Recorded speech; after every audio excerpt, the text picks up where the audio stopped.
എൻ്റെ ഇൻ്റർവ്യൂകളിൽ വളരെ ശക്തമായി ഞാൻ തുറന്നടിക്കാറുണ്ട്.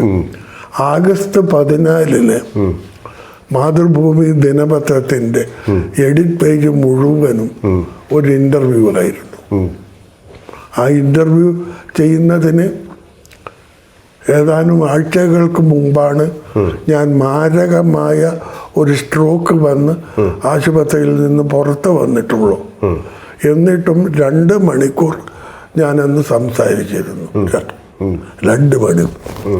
മാതൃഭൂമിയുടെ 4 സീനിയർ എഡിറ്റേഴ്സ് അവരുടെ ചോദ്യങ്ങൾക്ക് ഞാൻ പറഞ്ഞത് അന്ന് ഡൽഹി ഒരു ശ്മശാന ഭൂമിയാണ്. ഭരിക്കുന്നവർ അത് ഓർക്കുന്നത് നല്ലതാണ്. അതിൻ്റെ കാരണവും പറയാനുള്ള കാരണവും ഞാൻ പറഞ്ഞിരുന്നു.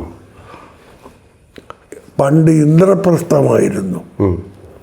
ആ കാലം മുതൽക്ക് ഒട്ടേറെ രാജവംശങ്ങൾ ദില്ലിയിൽ വാണിട്ടുണ്ട്. ചിലത് കുറച്ചു കാലം, ചിലത് ദീർഘകാലം. ഏറ്റവും ഒടുവിൽ ഈസ്റ്റ് ഇന്ത്യ കമ്പനിയായി വന്ന് രാജ്യം കീഴടക്കിയ ബ്രിട്ടീഷ് ഗവൺമെൻറ് ആയിരുന്നു. അവരും ഒരു ഘട്ടത്തിൽ പോകേണ്ടി വന്നു. പിന്നെ കോൺഗ്രസ് ഗവൺമെൻറ്, അവരും ദീർഘകാലം ഭരിച്ചു.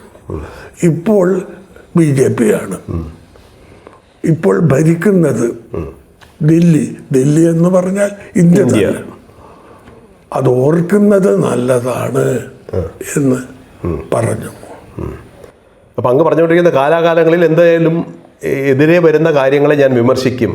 ആ വിമർശനമാണ് ഒരുപക്ഷെ MT വാസുദേവനെയും MN വിജയനെയും പൂരത്തിൽ കുഞ്ഞബ്ദുള്ളയെയും എല്ലാം വിരോധിയാക്കി മാറ്റിയത് എന്ന് പറയാം.